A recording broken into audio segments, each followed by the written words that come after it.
In 1588, a great Spanish fleet set sail from Lisbon.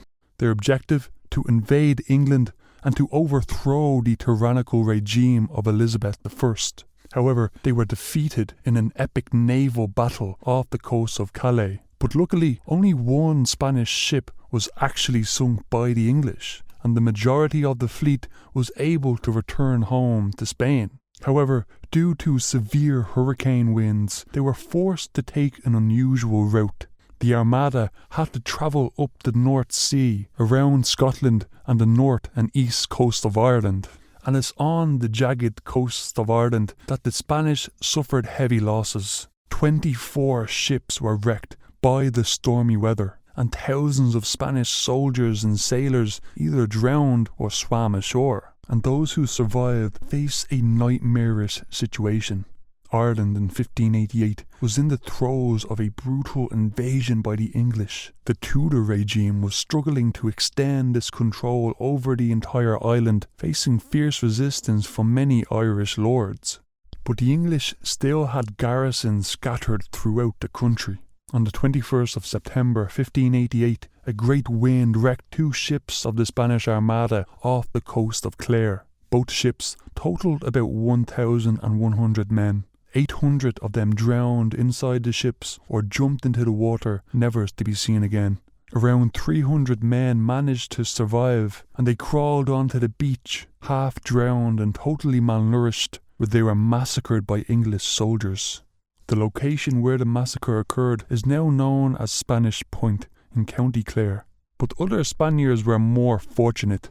Captain Francisco de Cuéllar was on board the Lavia, which was shipwrecked off the coast of Sligo, and Francisco eventually wrote a letter about his adventures in Ireland. He wrote about how he was washed up on the shores of a beach, stripped naked and starved. He was pursued by English soldiers, pirates and beautiful women, and he managed to get by through speaking Latin to the Irish natives. And he found allies with the Gaelic Irish lords who gave him food and shelter.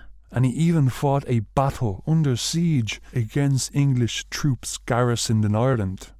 As the waves cast Francisco onto the shores of Strida Beach, he was covered in blood and he had an injured leg. And on the beach there was total carnage. He saw Englishmen who lived at the local garrison stripping survivors of their valuables and local inhabitants looting whatever washed up ashore. Francisco managed to slip away and he found an isolated location to sleep for the night, but he was awoken at midnight by the sounds of the English cavalry riding by. There were 200 of them, and they were led by Sheriff George Bingham. And by the time Bingham and his men reached Strida Beach, there were still around 140 Spaniards on the shore. They were either wounded or too weak to leave. The English troops massacred the survivors on the beach. When daylight came, Francisco decided that he would go walking in search of a monastery of monks where he might find sanctuary and some sustenance to recover. He arrived at a monastery and he found it to be totally deserted. The church and images of the saints were burned and completely ruined, and he found 12 Spaniards hanging from the beams inside the church. They were killed by the English Lutherans. Francisco was in total shock at the savagery of the scene, and he was in dire straits. He had an injured leg in a land ravaged by foreign invaders without any knowledge of the local language, and he had to make his way through that land seeking assistance from strangers to make his way back to Spain. But he was fortunate to meet a number of generous people on his journey. One of these was a young boy who gave him food and rags, and he told Francisco to head for some mountains beyond which lied good land belonging to an important Irish lord. And as he travelled through the mountains, he came across some straw huts, and he met the owner, and Francisco was relieved that he was able to talk with the Irishman through Latin. Francisco told him of his hardships, and the man dressed his wound, gave him dinner and a bed to sleep in for the night. And when morning came, Francisco was given a horse and a boy who was sent to accompany him as he travelled along the treacherous roads. Francisco eventually arrived at the castle of Brian O'Rourke, who was from a noble Gaelic family who had ruled West Breffna in northeast Connacht for hundreds of years. Francisco wrote that O'Rourke is a very good Christian and a great enemy of the heretics, and he is always at war with them. And many other Spaniards were also given refuge by O'Rourke. But soon after Francisco had reached the castle, great news arrived. A large Spanish ship was at the coast, and it had come to pick up Spanish survivors. And immediately 20 Spaniards departed from O'Rourke's castle, and they began their march towards the ship. But Francisco's leg was badly injured, and he was unable to keep up. His comrades continued the journey, and they managed to reach the ship in time, which was actually unfortunate for them because the ship ended up sinking and all of them died. Francisco was now lost as he wandered through the countryside, and he happened upon an Irish priest who was dressed in ordinary clothes so that he would not be recognised by the English. The two men conversed in Latin, and the priest advised Francisco to travel to the castle of McClancy, which he duly did. Francisco wrote, "The castle is very strong, and it belonged to a savage gentleman, a very brave soldier, and great enemy of the Queen of England and of her affairs. A man who never cared to obey her or pay tribute, attending only to his castle and the mountains, which made it strong." Francisco was warmly received by McClancy. He was given new clothes, food and shelter, and he remained there for 3 months, becoming as much a savage as the savages themselves. And Francisco offers a fascinating insight into the customs of the native Gaelic Irish in the late 17th century. He said that the men are all large-bodied and of handsome features and limbs, and as active as the roe deer. They do not eat oftener than once a day, and this is at night. And that which they usually eat is butter with oaten bread. They drink sour milk, for they have no other drink. They don't drink water, although it is the best in the world. On feast days they eat some flesh, half cooked, without bread or salt, as that is their custom.